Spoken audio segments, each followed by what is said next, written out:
Praise the Lord. Jacob and Lucky, how are you?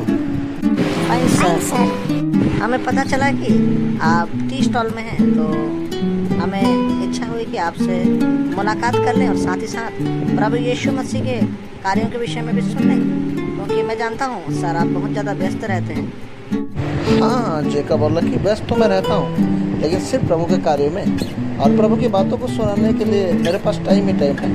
मैं सचमुच तुम्हें यीशु की बातों में से लेकर अद्भुत बात के विषय में बताने जा रहा हूँ, जैसा कि हम बाइबल में पढ़ते हैं।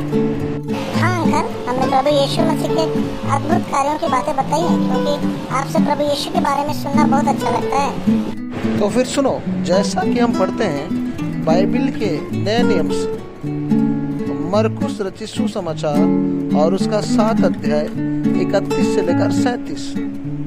यहाँ पर लिखा हुआ है, बहरे और हकले व्यक्ति को चंगा करना। फिर वह सूर और सैदा के देश से निकलकर दिकापुलिस से होता हुआ गलील की झील पर पहुंचा, तो लोगों ने एक बहरे को, जो हकला भी था, उसके पास लाकर उससे विनती की कि अपना हाथ उस पर रखे। तब वह उसको भीड़ से अलग ले गया और अपनी उंगलियां उसके कानों में डाली और थूक कर उसकी जीभ को छुआ और स्वर्ग की ओर देखकर आह भरी और उससे कहा, इफत्ता है, अर्थात खुल जा। उसके कान खुल गए और उसकी जीभ की गांठ भी खुल गई और वह साफ साफ बोलने लगा। तब उसने उन्हें चिताया कि किसी से ना कहना, परंतु जितना उसने उन्हें चिताया उतना ही वे और प्रचार करने लगे। वे बहुत ही आश्चर्य में होकर कहने लगे, उसने जो कुछ किया सब अच्छा किया है। वह बहरों को सुनने की और गूंगों को बोलने की शक्ति देता है। आमीन।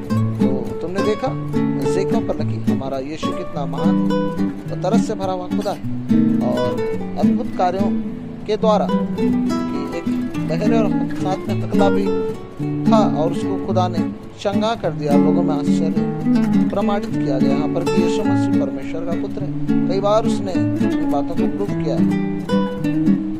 यस, आमीन। बहुत बढ़िया जॉन सर, मुझे बहुत अच्छा लगा प्रभु यीशु मसीह के अद्भुत कार्यों के बारे में सुनकर। और मुझे भी जॉन सर, आपका बहुत बहुत धन्यवाद कि आप हर बार एक नई बात यीशु के बारे में बताते हैं। गॉड ब्लेस यू मेरे बच्चों जेकब और लकी। प्रभु तुम्हें आशीष दे।